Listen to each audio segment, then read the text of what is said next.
Laissez-la partir, nous ne paierons pas l'opération, dit mon père au médecin pendant mon coma. Il a signé l'ordre de non-réanimation pour économiser. À mon réveil, je n'ai rien dit. J'ai fait pire.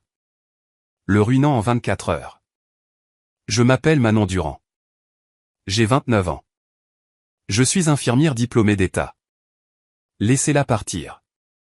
Nous ne paierons pas pour l'opération, a dit mon père au médecin alors que j'étais dans le coma, des tubes dans la gorge, le cœur battant à peine. Il l'a dit sur le même ton qu'on utiliserait pour résilier un abonnement. Aucune hésitation, aucune voix tremblante. Il a signé l'ordre de ne pas réanimer à 23h18 un mardi soir. Non pas parce que les médecins lui avaient dit que j'étais condamné, mais parce que le service facturation lui avait annoncé le montant. C'est tout ce qu'il a fallu, un chiffre. Et quand je me suis réveillé 3 semaines plus tard, contusionné, brisé, à peine capable de soulever ma propre tête, j'ai découvert que cet ordre n'était même pas la pire chose qu'il avait faite pendant que j'étais inconsciente. Ce que j'ai fait dans les 24 heures qui ont suivi n'a pas seulement changé ma vie, cela a effondré la sienne. Et il ne l'a jamais vu venir parce qu'il avait oublié une chose à mon sujet. Je suis né avec un trou dans le cœur, une communication interventriculaire. C'est ainsi que le cardiologue l'a appelé. J'avais 4 ans quand ils m'ont ouvert la poitrine. L'opération a duré 11 heures. La facture a pris 20 ans à mes parents pour être oubliée. Ou plutôt, cela a pris 20 ans à ma mère pour l'oublier. Mon père, lui, ne l'a jamais fait. Tu sais combien tu as coûté à cette famille, Manon? J'avais 8 ans la première fois qu'il l'a dit. J'avais demandé de nouvelles baskets. Les miennes avaient une fissure le long de la semelle et mes chaussettes prenaient l'eau à chaque fois qu'il pleuvait. Il était assis à la table de la cuisine avec une pile de factures médicales. Il n'a pas levé les yeux. 200 000 euros. C'est ce que tu as coûté. Je n'ai pas eu les baskets. À l'âge de 12 ans, j'avais arrêté de demander quoi que ce soit. À 15 ans, je gardais des enfants dans 3 maisons de notre quartier pour payer mes propres fournitures scolaires.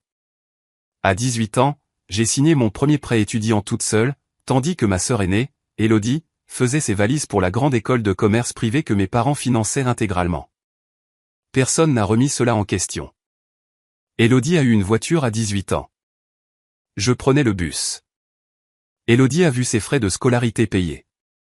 J'ai eu un échéancier de remboursement.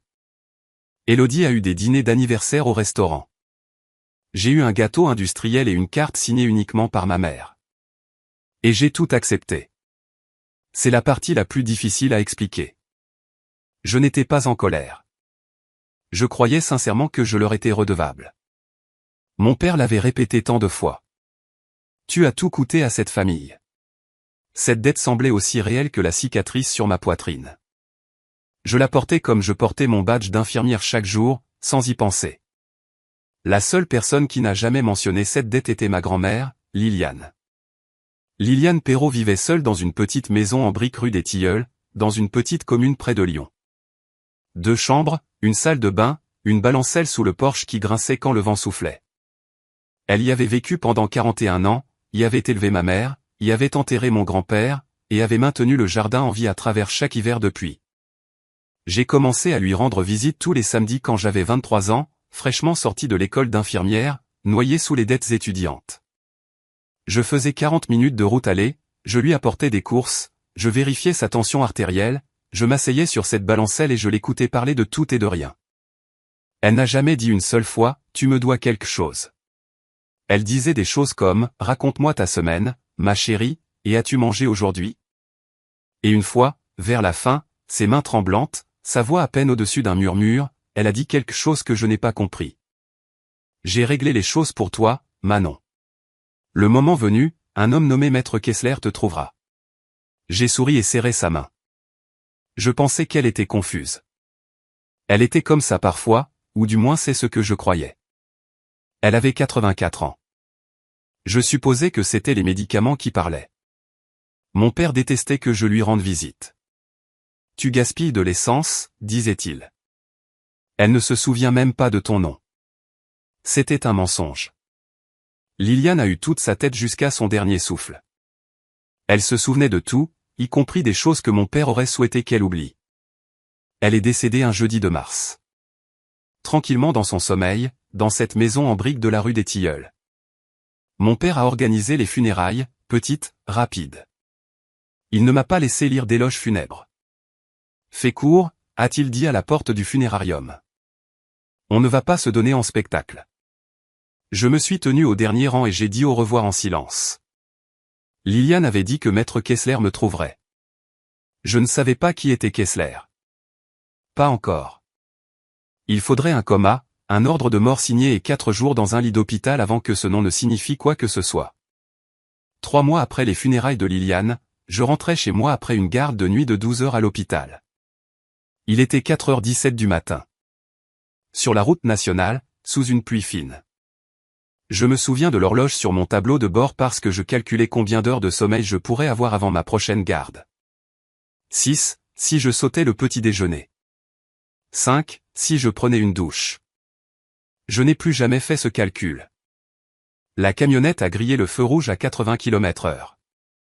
Elle a percuté le côté conducteur de ma voiture si fort que le châssis s'est plié vers l'intérieur comme du papier.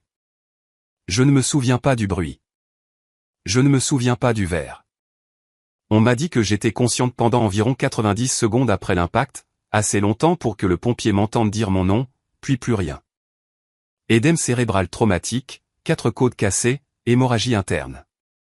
L'équipe des urgences de l'hôpital Sainte-Catherine, mon propre hôpital, l'endroit où je pointais 5 jours par semaine, m'a opéré dans l'heure. Mais le saignement ne s'arrêtait pas. Ils avaient besoin d'une deuxième opération, d'un spécialiste, de plus de temps au bloc, et quelqu'un devait l'autoriser. Je n'avais ni mari, ni enfant. Le contact d'urgence sur mon dossier hospitalier était le même nom qui y figurait depuis mes 18 ans parce que mon père avait insisté. Gérard Durand, plus proche parent. Ils l'ont appelé à 22h30 ce soir-là. Il est arrivé à 22h47. Je connais l'heure exacte parce que l'accueil l'a enregistré. Il n'est pas allé dans ma chambre en premier. Il n'a pas demandé à l'infirmière comment j'allais. Il n'a pas demandé si je souffrais ou si j'avais peur ou si je m'étais réveillé ne serait-ce qu'une fois. Il est allé directement au service facturation et il a posé une seule question, combien cela va-t-il coûter ? J'ai appris ce qui s'est passé ensuite par une femme nommée Patricia Vasseur. Tout le monde à Sainte-Catherine l'appelait Pat. C'était notre infirmière en chef, 28 ans de service, une voix rocailleuse et une mémoire qui ne ratait rien. Pat était au poste des infirmières quand mon père est sorti de la facturation et a trouvé le docteur Richard Hélier, le chirurgien en charge de mon cas. Elle a entendu chaque mot. La deuxième opération, a dit mon père, quel est le devis ? Le docteur Hélier lui a dit. Entre 160 000 et 220 000 euros, selon les complications.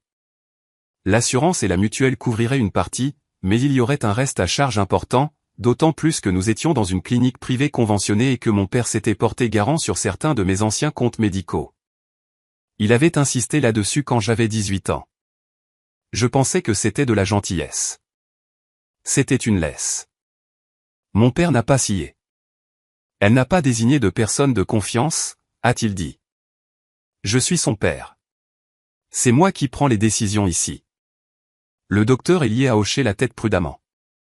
C'est le protocole quand aucune personne de confiance n'est au dossier. Le plus proche parent intervient. Et puis mon père l'a dit. Laissez-la partir. Nous ne paierons pas pour l'opération. Pat m'a dit plus tard que le docteur Hélier n'a pas répondu immédiatement. Il a fixé mon père pendant un long moment. Mon père n'a pas détourné le regard. Elle a été un gouffre financier toute sa vie, a dit mon père. Ne réanimez pas, il a signé le formulaire de refus de soins et de non-réanimation.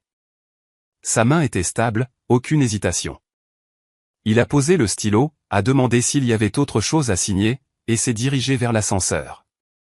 Il n'a pas visité ma chambre. Il n'a pas regardé à travers la vitre. Il n'a pas dit au revoir. Pat se tenait derrière le comptoir du poste, agrippant le bord à 2 mains. Elle m'a dit que ses articulations étaient blanches. Elle m'a dit qu'elle voulait hurler. Elle n'a pas hurlé.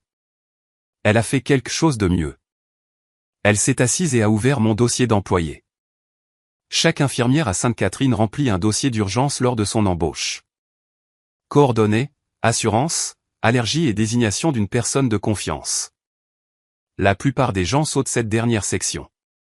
Pas moi. 3 ans avant cette nuit-là, j'avais désigné Delphine Morel comme ma personne de confiance pour les décisions médicales. Delphine était ma meilleure amie de l'école d'infirmière. Elle vivait à 45 minutes de là, à Grenoble. Elle était clairement listée dans mon dossier d'employé. Nom, numéro de téléphone, relation. Pat l'a trouvée en moins de 2 minutes. Elle a appelé Delphine à 23h14. Delphine a décroché à la deuxième sonnerie. Pat lui a raconté ce qui s'était passé, l'accident, le coma, l'opération qui nécessitait une autorisation, et un père qui venait de signer un ordre pour laisser sa fille mourir. Delphine n'a pas posé de questions. Elle a dit « Je pars maintenant ». Elle a conduit 1h30 sous la pluie. Elle est entrée à Sainte-Catherine à minuit 51 avec son permis de conduire, une copie du formulaire de désignation que j'avais gardé, et des mains qui tremblaient encore. Elle a révoqué l'ordre de ne pas réanimer. Elle a autorisé l'opération. Le docteur Hélier est entré au bloc dans l'heure. Mon père était déjà rentré chez lui à ce moment-là, endormi. Il n'avait aucune idée que sa décision avait été annulée. Pour autant qu'il le sache, les machines s'arrêteraient et l'hôpital l'appellerait le matin avec la nouvelle. Pat ne l'a pas appelé. Delphine non plus. Personne ne l'a fait. Au lieu de cela, Pat a fait une chose de plus avant la fin de son service. Elle a ouvert un rapport d'incident interne, le genre qu'on remplit lorsqu'un membre du personnel est témoin d'un problème de protocole. Elle a documenté chaque mot que mon père avait dit, les horodatages, la signature du refus de soins, et le fait qu'il avait faussement prétendu que je n'avais pas de personne de confiance. Elle l'a archivé, a verrouillé son ordinateur et s'est assise seule dans la salle de pause pendant 20 minutes. Gérard Durand est rentré chez lui ce soir-là en croyant que sa fille serait morte au matin. Il a dormi profondément et le lendemain, il a commis sa deuxième erreur. Celle qui allait lui coûter tout ce qu'il possédait. Mon père s'est réveillé le lendemain matin en attendant un coup de fil de l'hôpital. 1 heure de décès, peut-être un formulaire à signer. Il avait déjà répété ce qu'il dirait aux gens. Je pouvais l'imaginer. Le trémolo dans sa voix, la main sur le cœur. Nous l'avons perdu. Les blessures étaient trop graves. Mais l'appel n'est pas venu. Pas parce que quelqu'un lui avait dit que j'étais vivante. Il n'est tout simplement pas venu. Et plutôt que d'appeler l'hôpital lui-même, plutôt que de prendre la voiture pour aller voir sa plus jeune fille, Gérard Durand a passé ce mercredi matin à faire toute autre chose. Il est allé voler ma maison. Voici ce que je ne savais pas à l'époque. Ce que je n'apprendrai que des semaines plus tard. Ma grand-mère, Liliane, avait déjà transféré la maison de la rue des Tilleuls à mon nom avant de mourir. L'acte avait été géré par son avocat personnel.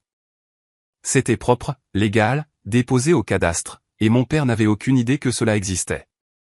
Ce qu'il savait, c'est que Liliane n'était plus là. La maison était vide, et quelqu'un allait la réclamer, alors il s'est assuré que ce quelqu'un soit lui. Il avait un document de procuration. Ma signature y figurait, sauf que je ne l'avais jamais signé. Il avait décalqué mon écriture à partir de vieux formulaires de consentement médical, ce qu'il m'avait fait signer quand j'avais à peine 18 ans et que je ne savais pas faire autrement. Il a apporté la fausse procuration à un notaire qu'il connaissait, un homme nommé Charles, qui lui devait une faveur et ne posait pas de questions. Charles l'a tamponné. Gérard a déposé le transfert de propriété au bureau des hypothèques cet après-midi-là. Le jeudi, la maison était à son nom. Le vendredi, il est entré dans une banque et a contracté une hypothèque dessus. 250 000 € en espèces en main en une semaine. L'argent n'est pas allé vers mes factures médicales. Il n'est pas allé sur un compte d'épargne. Il est allé payer des dettes de jeu. Des dettes dont personne dans notre famille, dans notre église, dans notre quartier ne soupçonnait l'existence. Il ne savait pas que la maison était déjà à mon nom. Il ne savait pas comment elle y était arrivée. Et il ne savait certainement rien de l'homme que ma grand-mère appelait Kessler. Mais voilà le truc avec les fausses signatures. Elles ne tiennent que tant que personne ne regarde de près. Et quelqu'un allait regarder de très, très près. J'ai ouvert les yeux un mardi. 3 semaines après l'accident, la lumière était blanc-bleu, le genre qui n'existe que dans les hôpitaux. Trop vive, trop plate, sans chaleur. Je connaissais cette lumière. J'avais travaillé dessous pendant 6 ans, mais je n'avais jamais été de ce côté-ci auparavant. Ma gorge était à vif. Le tube respiratoire avait été retiré, mais je pouvais encore sentir où il avait été, comme un bleu à l'intérieur de ma poitrine. Mes côtes me lançaient quand j'inspirais. Mon bras gauche était dans une attelle souple. Tout était lourd. Même cligner des yeux demandait un effort. Le premier visage que j'ai vu était celui de Pat. Pas celui de mon père. Pas celui de ma sœur. Pat. Elle se tenait près de la fenêtre, les bras croisés, regardant mes moniteurs. Quand elle a vu mes yeux s'ouvrir, elle n'a pas halté ni ne s'est précipitée. Elle a tiré une chaise près de mon lit et s'est assise. Elle m'a pris la main. Sa prise était ferme et chaude. « Tu es en sécurité ?» a-t-elle dit. « Je dois te dire certaines choses. »« Pas maintenant. Quand tu seras prête. » J'ai essayé de parler. Ma voix est sortie brisée. À peine un murmure. « Combien de temps ?»« 3 semaines. »« L'opération s'est bien passée. Tu vas t'en sortir. » J'ai refermé les yeux. Pas parce que j'étais fatigué. Parce que j'essayais de me rappeler comment j'avais atterri ici. Le camion, le feu rouge, le bruit de la porte qui s'ouvre. Mon père est entré à 14h17 cet après-midi-là. Les infirmières l'ont noté. Je le sais parce que j'ai vérifié plus tard. Il est resté dans l'embrasure de la porte un instant. J'ai observé son visage attentivement. Il y avait quelque chose, une lueur une demi-seconde avant que son expression ne se réorganise en quelque chose de plus doux, quelque chose de répété. J'ai lu 1000 visages en soins intensifs. La peur de perdre quelqu'un a l'air différente de la peur de se faire prendre. Il s'est précipité à mon chevet. Il m'a saisi la main. Des larmes coulaient sur ses joues. « Oh, ma chérie, on a eu si peur. »« Dieu merci. Dieu merci, tu vas bien. » Je l'ai regardé, lui et ses larmes, sa lèvre tremblante. « Salut, papa » ai-je dit. Élodie a envoyé des fleurs ce soir-là, un bouquet générique d'un fleuriste en ligne. Elle n'est pas venue. 2 jours plus tard, je pouvais m'asseoir seul. Pat a attendu le changement d'équipe de l'après-midi, quand le couloir était calme et que la porte pouvait rester fermée sans que personne ne demande pourquoi. Elle a tiré la même chaise vers mon lit. Elle ne s'est pas assise tout de suite. Elle est restée debout un moment, me regardant comme si elle essayait de décider par où commencer. Dis-le simplement, Pat. Elle s'est assise. La nuit de ton accident, ton père est venu à l'hôpital. Je sais. Il m'a dit qu'il était là tous les jours. Il ne l'était pas. Il est venu une fois. Cette nuit-là, il a parlé au docteur Hélier. Il a demandé le coût de ton opération. Je n'ai pas interrompu. J'ai gardé ma main immobile sur la couverture. Il a dit au docteur Hélier que tu n'avais pas de personne de confiance. Il a dit qu'il était le seul décideur et ensuite il a signé un ordre de ne pas réanimer. La chambre était silencieuse. Le moniteur bipait. J'ai compté 3 bips avant de parler. Il a signé un ordre de ne pas réanimer? Oui. Sur moi. Oui. Qu'a-t-il dit exactement? Pat m'a regardé fixement. Laissez-la partir. Nous ne paierons pas pour l'opération. Elle a été un gouffre financier toute sa vie. J'ai fermé les yeux, non pas parce que j'étais surprise, mais parce que j'avais enfin les mots pour quelque chose que j'avais ressenti toute ma vie. La forme d'une vérité que j'avais toujours connue, mais jamais entendue à voix haute. J'étais une ligne comptable, un coût, un chiffre sur une facture qui ne cessait de grandir. J'ai ouvert les yeux. Comment suis-je en vie? J'ai trouvé ta désignation de personne de confiance dans ton dossier d'employé, Delphine Morel. Je l'ai appelée. Elle a conduit jusqu'ici au milieu de la nuit et a autorisé l'opération. Est-ce que ce qu'il a fait est consigné? Rapport d'incident déposé et horodaté avec ces mots exacts. J'ai fixé le plafond pendant un long moment. Puis j'ai regardé Pat. Donne-moi mon téléphone. Elle a fouillé dans le tiroir de ma table de chevet et me l'a tendu. Je l'ai allumé. 32 appels manqués de mon père. 11 d'Élodie. J'ai tout fait défiler. J'ai ouvert mes contacts et trouvé un nom que je n'avais pas appelé depuis des mois. Un nom que ma grand-mère m'avait donné. MAITREKESSLER. Le téléphone a sonné 2 fois. Cabinet de Maître Kessler, j'écoute. La voix était calme, mesurée, le genre de voix qui a lu 10 000 documents et n'est surprise par aucun d'eux. Maître Kessler, Je m'appelle Manon Durand. Je pense que ma grand-mère. Mademoiselle Durand, m'a-t-il coupé doucement. J'essaie de vous joindre depuis 4 mois. J'ai serré le téléphone plus fort. Mes côtes ont protesté. Je m'en fichais. Il m'a expliqué. Liliane Perrault était venue à son cabinet 2 ans avant sa mort. Elle s'était assise en face de son bureau, l'œil vif et l'esprit clair, et lui avait dit qu'elle voulait faire un testament, pas par l'intermédiaire du notaire de famille, pas par quelqu'un que son gendre pourrait connaître, mais par lui, en privé, authentifié par son étude, scellé. Le testament était simple. La maison de la rue des Tilleuls à Manon-Marie Durand uniquement.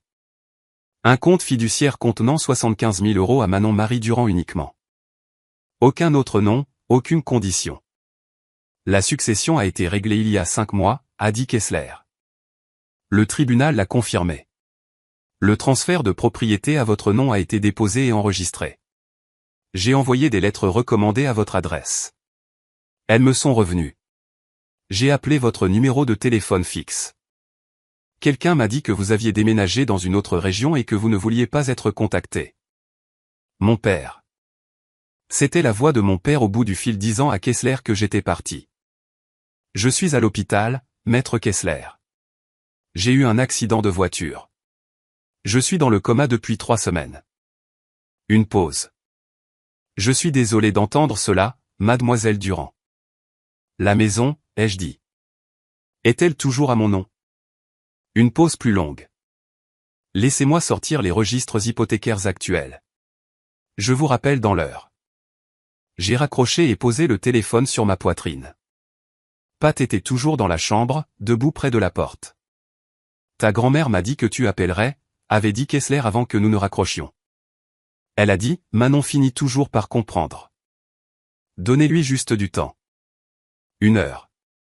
C'est tout ce qu'il a fallu à maître Donald Kessler pour découvrir ce que mon père avait fait et pour que mon plan commence. Le téléphone a sonné 53 minutes plus tard. La voix de Kessler était différente maintenant, toujours mesurée, mais il y avait une pointe de tension en dessous.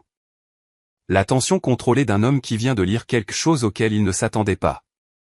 Mademoiselle Durand, le titre de propriété de la maison de votre grand-mère a été transféré hors de votre nom il y a 3 semaines. J'ai fixé la perfusion sur mon bras, comptez les gouttes. 1, 2, 3. Transféré à qui? Gérard Durand, votre père. En utilisant une procuration. Je n'ai jamais signé de procuration, maître Kessler. Je sais que vous ne l'avez pas fait parce que j'ai le transfert de propriété original issu de la succession. À votre nom, authentifié par mon étude. Aucune procuration n'a jamais été autorisée par vous ni enregistrée par mon cabinet. Donc, c'est un faux. C'est mon évaluation. Oui. Et il y a plus.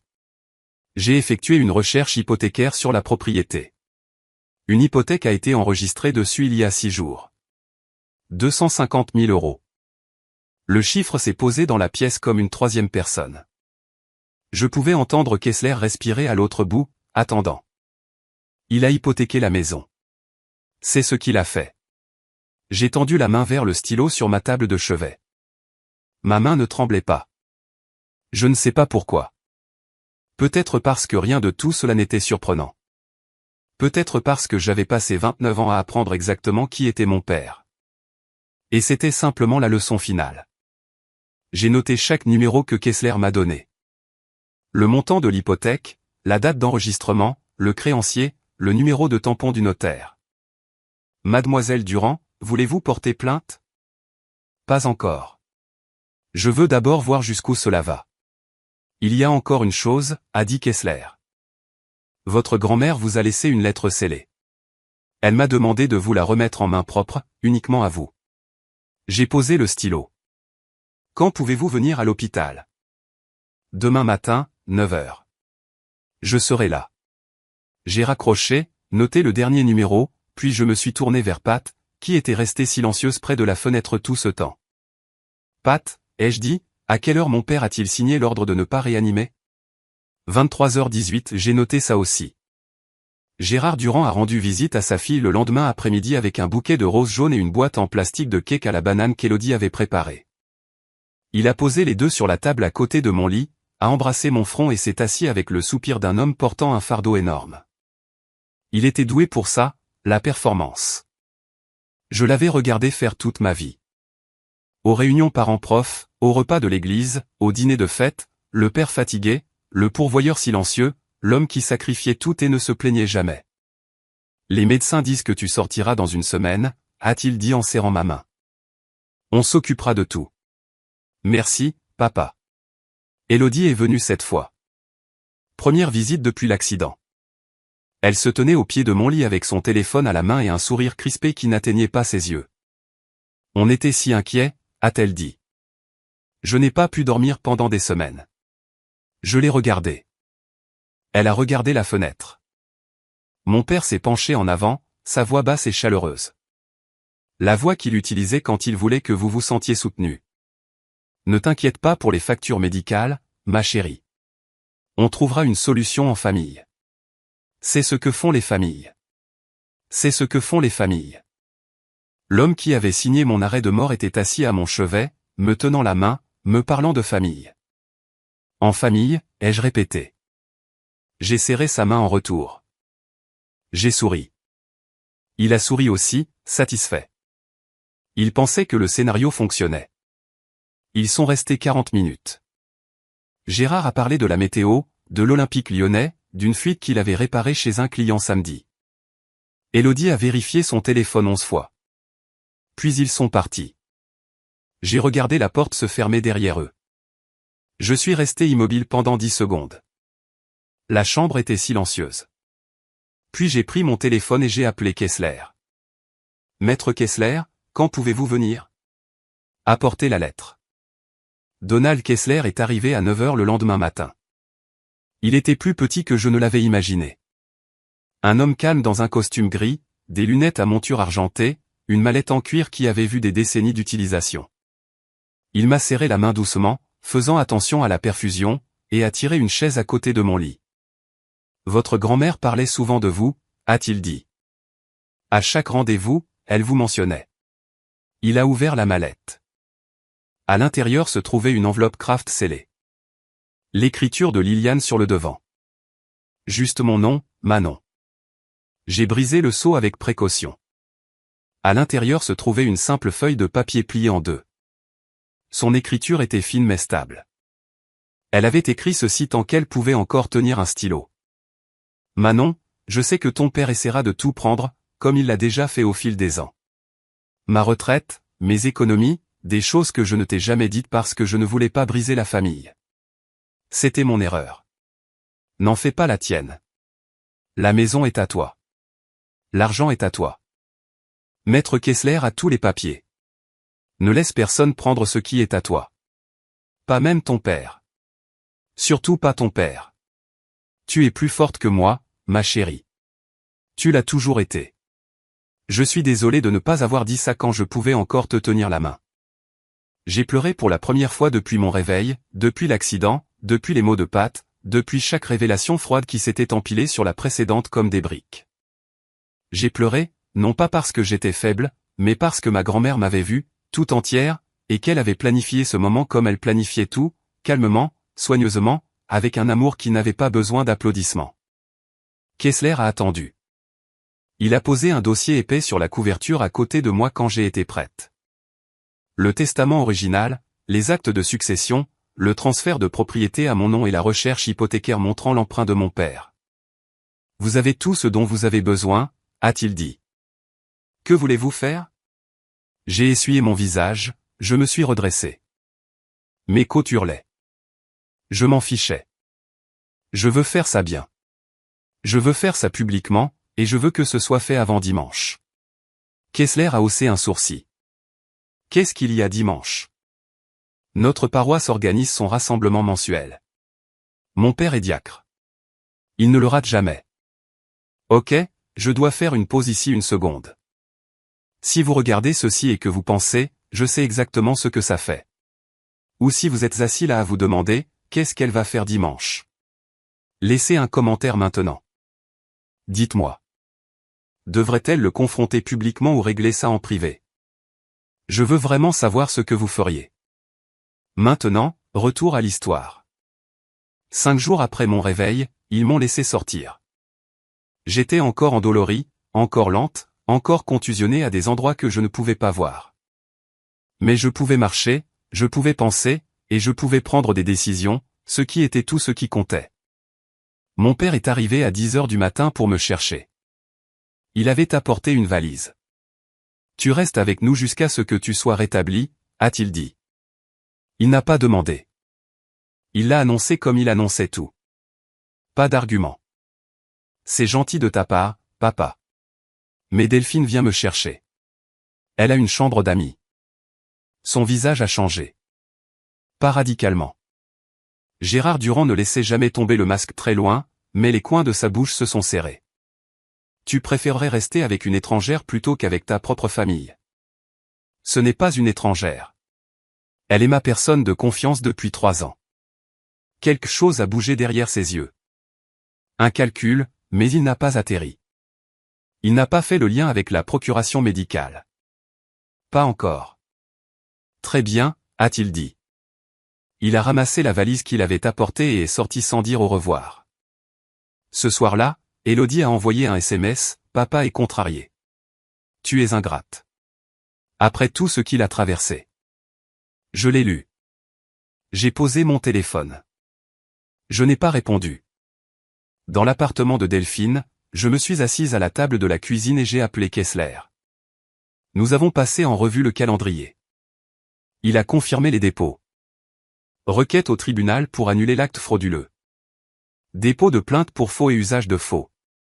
Notification au prêteur hypothécaire concernant le titre contesté. Tout est prêt, tout est en ordre. Dimanche, ai-je dit. Dimanche, a-t-il accepté. Cette nuit-là, mon père a appelé. J'ai failli ne pas répondre, mais j'avais besoin de l'entendre. Au fait, a-t-il dit, son ton décontracté, presque répété. La maison de grand-mère Liliane. Je me suis occupé des affaires de succession. Ne t'en fais pas. Je t'expliquerai quand tu iras mieux. Il me testait, vérifiait le périmètre, voyait si je savais. D'accord, papa, ai-je dit. Merci de t'en occuper. J'ai raccroché, posé le téléphone face contre table. Delphine m'observait depuis l'embrasure de la cuisine. Comment fais-tu ça, a-t-elle demandé. Comment fais-tu pour avoir l'air si calme? L'entraînement, ai-je dit. Laissez-moi vous parler de l'église de mon père. L'église évangélique de la Grâce se trouve sur une route bordée d'arbres dans une banlieue à l'ouest de Lyon. Clocher blanc, briques rouges, parking qui se remplit tous les dimanches à 9h45. Environ 120 personnes y assistent chaque semaine. Des familles, des retraités, des petits entrepreneurs, des enseignants, le genre de communauté où tout le monde connaît votre nom, le nom de vos enfants, et ce que vous avez apporté au dernier buffet. Gérard Durand y était diacre depuis 15 ans. Il faisait l'accueil à la porte. Il lisait les Écritures au pupitre. Il organisait le petit déjeuner des hommes. Il serrait chaque main dans la salle après le service, regardait les gens dans les yeux, demandait des nouvelles de leurs enfants. Quand l'église a eu besoin d'un nouveau toit, Gérard a mené la campagne de collecte de fonds. Quand la chaudière de quelqu'un tombait en panne en janvier, Gérard la réparait gratuitement et ne prenait pas un euro. Le pasteur David le mentionnait dans ses sermons. Un homme de foi et de sacrifice. C'était la phrase. Je l'avais entendue tant de fois que je pouvais la sentir dans mes dents. Chaque premier dimanche du mois, l'église organisait un repas communautaire dans la salle paroissiale. Table pliante, plat de gratin et salade composée, assiette en carton, un micro sur pied près de l'avant où les gens partageaient bénédictions et sujets de prière. Gérard parlait toujours. Il parlait toujours de gratitude, de famille, de ce que signifiait donner sans rien attendre en retour. 120 personnes croyaient chaque mot. Ce dimanche à venir était le premier dimanche du mois. J'ai appelé Kessler samedi soir. Pouvez-vous être là à midi? Je serai là à 11h30. J'ai raccroché et me suis assise sur le canapé de Delphine. Mes côtes me lançaient encore quand je respirais trop profondément. Les bleus sur mes avant-bras étaient passés du violet au jaune. Je pouvais marcher sans grimacer maintenant, lentement mais droite. Je ne planifiais pas une scène. Je planifiais une conversation, mais quand 120 personnes sont dans la pièce, chaque conversation devient une scène de théâtre. Dimanche matin, 7 heures. Je me suis réveillé avant l'alarme. Je me suis tenu devant le miroir de la salle de bain de Delphine et je me suis regardé. Le bleu le long de ma mâchoire avait presque disparu. Celui sous mon œil gauche avait viré au vert pâle. Ma clavicule était encore douloureuse quand je levais le bras trop haut. Je ressemblais à quelqu'un qui avait été percuté par un camion, parce que c'était le cas. J'ai mis une chemise blanche boutonnée et un pantalon noir. Simple, propre, pas de bijoux sauf les petits clous en argent que Liliane m'avait offerts pour mon 21e anniversaire. J'ai attaché mes cheveux en arrière, lavé mon visage, je ne me suis pas soucié du maquillage. J'ai ramassé le dossier Kraft sur la table de la cuisine. À l'intérieur, des copies du testament de Liliane, l'acte original à mon nom, les registres hypothécaires montrant l'emprunt de mon père, et le rapport d'incident expurgé fourni par Pat, celui avec les mots de mon père imprimés à l'encre noire sur papier à en-tête de l'hôpital. J'ai glissé le dossier dans mon sac. Delphine conduisait. Nous n'avons pas beaucoup parlé. Elle a tourné sur la route de l'église à 11h20 et s'est garée près du fond du parking. Le clocher attrapait le soleil. « Tu es sûr de toi ?» a-t-elle demandé. Je n'ai jamais été aussi sûr. Elle a serré ma main. Quoi qu'il arrive là-dedans, je serai juste dehors. J'ai hoché la tête. J'ai ouvert la portière de la voiture. Kessler était déjà là. Je l'ai repéré près de l'entrée. Costume gris, mallette en cuir, debout près du mât de drapeau avec la patience d'un homme qui facture alors et n'a nulle part ailleurs où aller. Il m'a vu. Il a fait un simple signe de tête. J'ai franchi les portes d'entrée. Le culte était déjà en cours. Cantique, air chaud, odeur de vieux tapis et de café. Je me suis glissé dans le dernier banc et je me suis assise. Mon père était au premier rang. Il s'est tourné au bruit de la porte, m'a vu. Son visage s'est illuminé. Le père fier, le diacre reconnaissant, l'homme de foi et de sacrifice. Il a levé la main et a fait un signe. J'ai fait un signe en retour. Un petit signe. Un signe patient. Élodie était assise à côté de lui. Elle m'a jeté un coup d'œil. Elle n'a pas fait de signe. Le service s'est terminé à midi. L'assemblée s'est dirigée vers la salle paroissiale. Une pièce large au plafond bas avec des néons et des tables pliantes disposées en rangées. Des plats en aluminium de hachis parmentier et de gratin de haricots verts. Des assiettes en carton empilées à côté d'une tour de serviettes. Le micro sur pied près de l'avant branché à une petite enceinte qui bourdonnait doucement. Gérard était déjà là-haut. Il l'était toujours. Il se tenait à côté du micro, les mains jointes devant lui, attendant que la salle s'installe. 120 personnes ont trouvé leur siège. Les chaises raclaient contre le linoléum. Les enfants s'élançaient entre les tables. Il a tapoté le micro. Bonjour à tous. Je veux commencer par quelque chose de personnel aujourd'hui. La salle s'est tue. Comme beaucoup d'entre vous le savent, ma plus jeune fille, Manon, a eu un grave accident de voiture le mois dernier. Elle a été dans le coma pendant 3 semaines. Les médecins n'étaient pas sûrs qu'elle s'en sorte. Il a fait une pause. Il était doué pour les pauses. Mais Dieu est fidèle. Et aujourd'hui, Manon est ici avec nous. Il s'est tourné et a fait un geste vers moi. Je me tenais près du mur du fond. Chaque tête dans la salle s'est tournée. Applaudissements. Des applaudissements chaleureux, sincères. Une femme au 2e rang a pressé sa main sur son cœur. Un homme âgé a hoché la tête. En tant que père, a continué Gérard, sa voix se brisant exactement au bon moment, il n'y a rien de plus terrifiant que de presque perdre son enfant. J'ai prié chaque nuit. Je n'ai jamais quitté son chevet. J'ai senti les mots atterrir dans ma poitrine. Pas comme une blessure, comme une clé tournant dans une serrure. Je n'ai jamais quitté son chevet. Il a dit ça à 120 personnes qui n'avaient aucune raison de douter de lui. La famille est tout ce qui compte, a-t-il dit. C'est ce que j'ai toujours enseigné à mes filles. Il m'a regardé. Il a souri.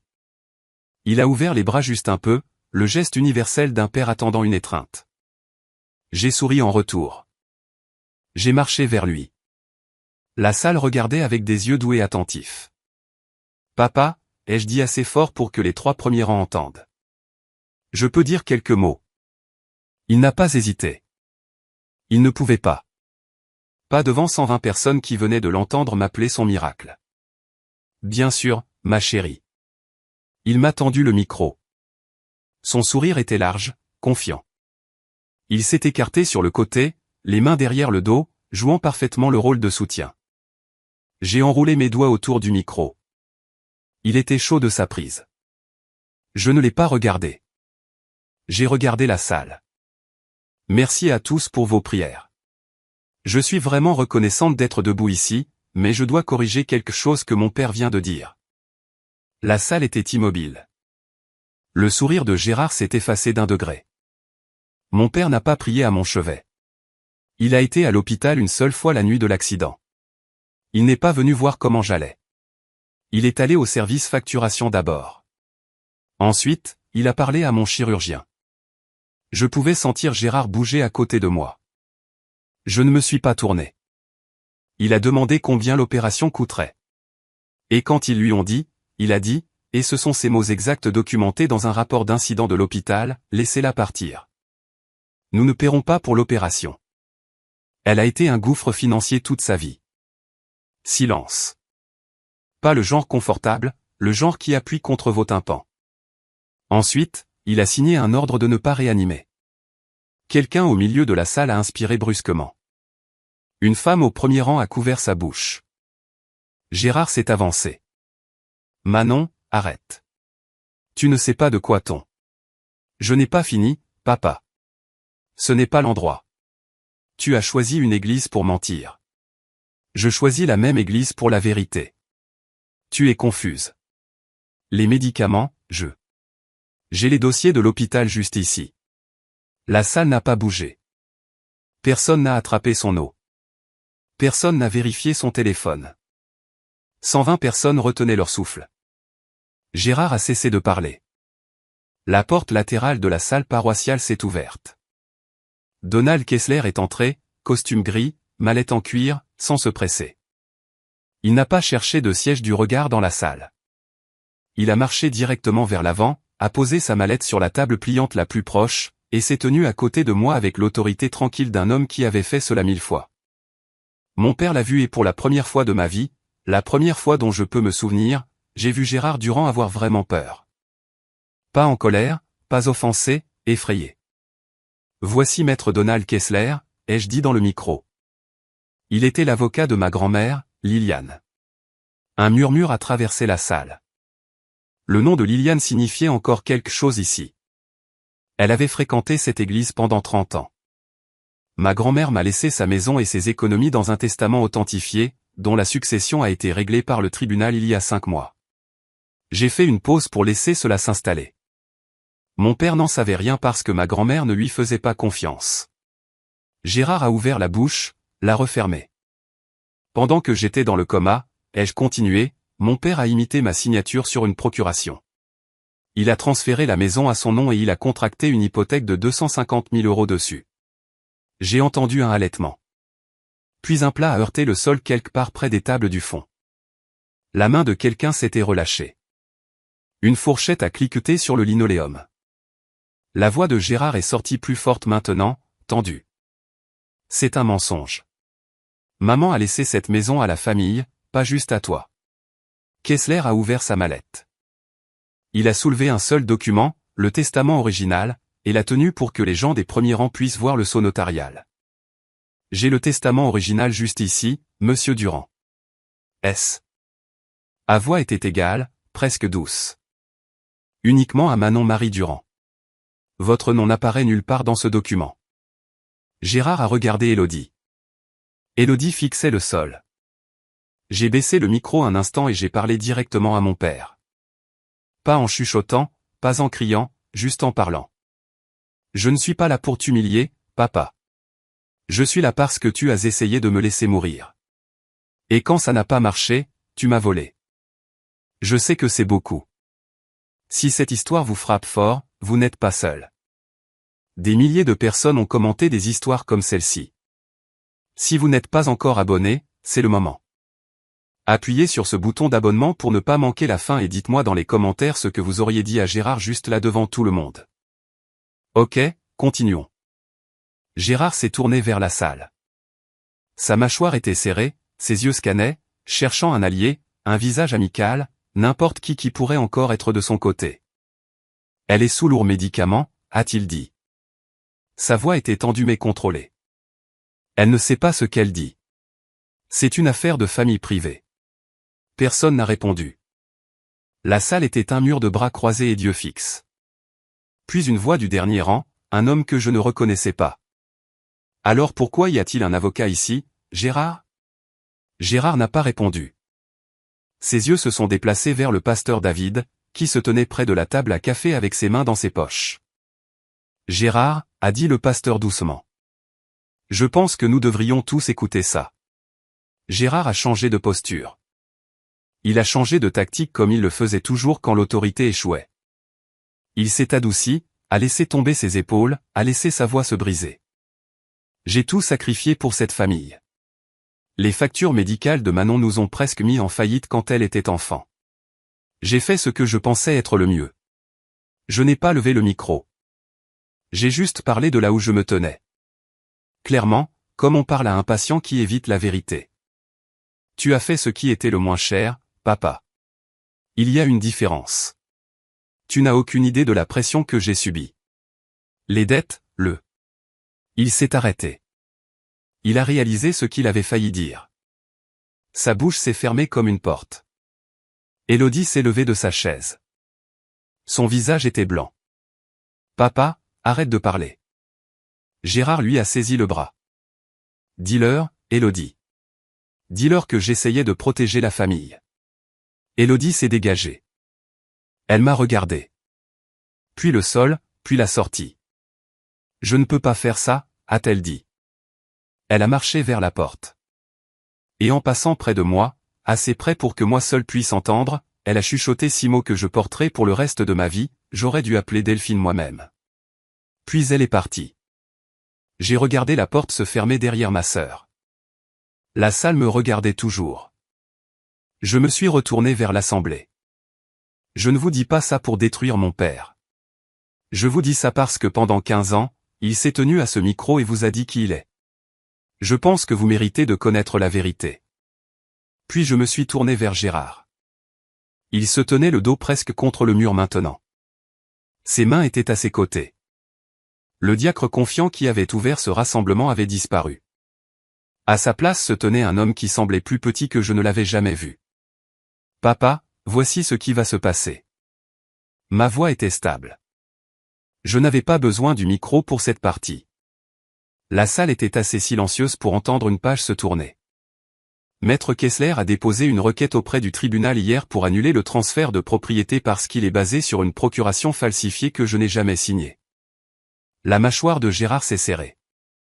La banque qui a émis l'hypothèque a été notifiée que le titre est contesté. Le prêt est gelé. Sa main gauche a commencé à trembler. J'ai déposé une plainte à la police vendredi. Faux et usage de faux et escroquerie. Le notaire qui a tamponné ton document est nommé dedans aussi. Il a fait un demi-pas en arrière.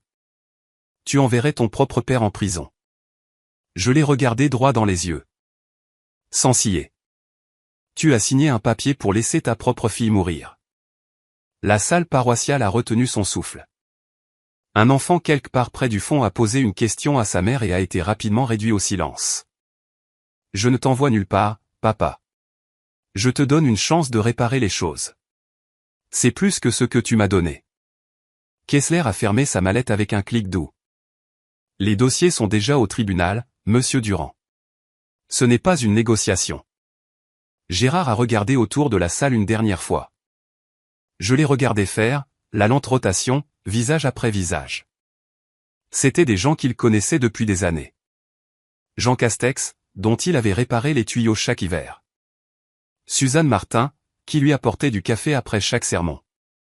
Robert Delon, l'autre diacre, qui s'était tenu à ses côtés à chaque collecte de fonds depuis une décennie.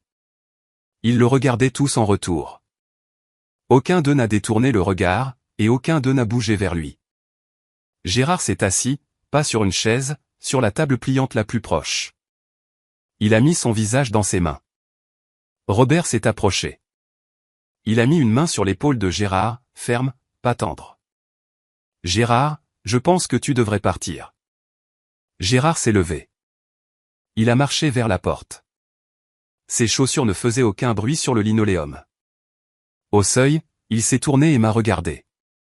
Ses yeux étaient rouges. Sa bouche était ouverte comme s'il voulait dire quelque chose. Une réplique finale qui atterrirait comme ses discours atterrissaient toujours. Rien n'est sorti. Il est parti. J'ai posé le micro sur la table la plus proche. Mes mains étaient stables. Mes côtes me faisaient mal. Je m'en fichais. Je suis désolé de perturber votre dimanche, ai-je dit à la salle. Ma grand-mère, Liliane, aimait cette église. Elle aurait voulu que la vérité soit dite ici. Deux femmes se sont avancées et m'ont serré dans leurs bras. Un homme que je ne connaissais pas m'a serré la main sans un mot. Pat, qui était arrivé discrètement avant le service et s'était tenu près de la station de café tout le temps, a croisé mon regard à travers la pièce et a fait un seul signe de tête ferme. Puis quelqu'un a touché mon bras, une petite main usée. Je me suis tourné. Une femme âgée, cheveux blancs, gilet, lunettes sur une chaîne autour du cou. Je suis Denise Breton, a-t-elle dit. Ta grand-mère et moi nous asseyons ensemble tous les dimanches pendant 20 ans. J'ai hoché la tête. Je ne faisais pas confiance à ma voix. Elle me parlait de toi chaque semaine. Elle était si fière de toi, Manon. Elle n'arrêtait jamais de parler de toi. J'avais passé toute ma vie à penser que j'étais invisible à cet endroit, que personne dans le monde de mon père ne m'avait jamais vu. Liliane avait fait en sorte que ce ne soit pas vrai. Dans les 24 heures, tout ce que Gérard Durand avait construit s'est effondré. La banque a gelé l'hypothèque lundi matin. Un avocat du service des fraudes du prêteur a appelé Kessler avant midi. Le titre a été signalé comme contesté. Le prêt suspendu. Gérard ne pouvait pas accéder au fonds. Il ne pouvait pas refinancer. Il ne pouvait pas vendre. Les 250 000 € qu'il avait déjà dépensés avaient disparu, et la dette était maintenant la sienne seule, garantie par rien. Le tribunal a accepté la requête de Kessler pour annuler le transfert de propriété. Gérard a reçu une convocation chez lui cet après-midi-là. Un huissier a frappé à sa porte à 15h15. Son voisin prenait le courrier et a tout vu. La police a ouvert une enquête formelle sur le faux et l'escroquerie. Le notaire, Charles, a été nommé dans le rapport. Dès mardi, Charles avait engagé son propre avocat et coopérait avec les enquêteurs. Gérard était seul. La nouvelle a voyagé à travers l'église plus vite qu'aucun sermon ne l'avait jamais fait. On a demandé à Gérard de démissionner de son poste de diacre par un vote unanime du conseil mardi soir. Robert Delon l'a appelé personnellement. Gérard n'a pas discuté. Il ne s'est pas présenté à la réunion. Ses clients en plomberie ont commencé à annuler. 3 le lundi, 5 de plus le mercredi. La plupart étaient membres de l'église. L'un d'eux, Jean Castex, lui a envoyé un SMS d'une seule phrase, « Ne viens plus chez moi ». Gérard m'a appelé à 22h ce soir-là. J'ai répondu. « Tu m'as détruit », a-t-il dit. Sa voix était plate, vidée. « Non, papa. Tu t'es détruit toi-même. J'ai juste arrêté de te couvrir. » Il a raccroché. Il a appelé Élodie ensuite. Elle n'a pas décroché. Une chose de plus a fait surface cette semaine-là. Kessler l'a trouvée lors d'une vérification de routine de mes dossiers. 3 ans plus tôt, Gérard avait changé le bénéficiaire de mon assurance vie de Delphine à lui-même. Ma signature était sur le formulaire. Je ne l'avais jamais signé. Il avait un plan pour chaque version de ma mort, et aucune d'elles n'incluait de me sauver. Élodie a appelé 3 jours plus tard. J'étais assise sur le canapé de Delphine, un coussin chauffant sur mes côtes, une tasse de thé refroidissant sur la table. Mon téléphone a vibré, son nom sur l'écran. Je l'ai fixé pendant 2 sonneries complètes avant de décrocher. Manon. Sa voix était épaisse. Elle avait pleuré. Je dois dire quelque chose. Alors dis-le. Je savais pour l'ordre de ne pas réanimer. J'étais dans la salle d'attente quand papa est allé parler au médecin. Il m'a dit ce qu'il allait faire. Je ne l'ai pas arrêté. Je n'ai rien dit. J'ai laissé le silence faire ce que fait le silence. Et la maison, je savais pour ça aussi. Il m'a promis 75 000 € si je gardais le silence. Et tu as gardé le silence. Oui. Pendant que j'étais dans le coma. Oui. Sa voix s'est brisée. J'avais peur de lui, Manon. J'ai toujours eu peur de lui. Je sais que ce n'est pas une excuse. Ce n'en est pas une. Elle pleurait maintenant. Fort, comme elle pleurait quand nous étions enfants. Désordonné, bruyant, incontrôlé. Je me souvenais de ce son. Il me donnait envie de réparer les choses pour elle. Je ne te demande pas de me pardonner, a-t-elle dit. Je sais que je ne le mérite pas. Tu as raison. Tu ne le mérites pas. Pas maintenant. Une longue pause. Je pouvais l'entendre respirer de façon saccadée, mince. Mais je ne vais pas prétendre que tu n'existes pas, Élodie.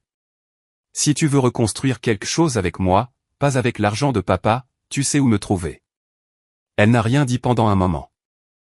Puis doucement, grand-mère Liliane m'a envoyé une lettre aussi. Je me suis redressé. Elle a écrit, je t'aime, Élodie, mais tu ressembles trop à ton père. Choisis différemment. La ligne est devenue silencieuse. L'as-tu fait, ai-je demandé. Choisir différemment? Elle n'a pas répondu. Parce que nous savions déjà toutes les deux. Le pardon n'est pas quelque chose que je dois à qui que ce soit.